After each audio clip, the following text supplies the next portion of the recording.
Venerdì 14 aprile, San Abbondio. È il 104esimo giorno dall'inizio dell'anno, ne mancano 261 al termine. Il sole sorge alle 6:28 e tramonta alle 19:55.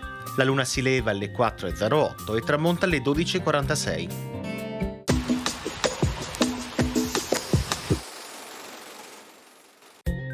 Pier Fortunato Calvi è nominato capitano del Cadore con l'incarico di organizzare la difesa militare contro gli austriaci. Creerà i corpi franchi, formati da giovani esperti del territorio, armati di ottimi fucili e aventi per distintivo un ramoscello di abete fissato con una coccarda tricolore sulla tesa del cappello. Queste formazioni, che diverranno i famosi cacciatori delle Alpi, scriveranno pagine d'eroismo, dimostrandosi degni del sublime sacrificio di Pier Fortunato Calvi, impiccato dagli austriaci sugli spalti di Belfiore.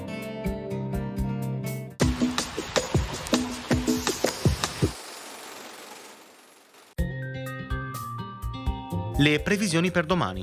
Nuvolosità in aumento. Alcune precipitazioni più probabilmente dal pomeriggio e sui monti, con quote neve attorno ai 1200-1500 metri. Temperature con andamento irregolare. Venti in alta montagna da nord-ovest, inizialmente tesi forti, ma poi in attenuazione. Altrove deboli moderati con direzione variabile. Mare da mosso a poco mosso col passar delle ore.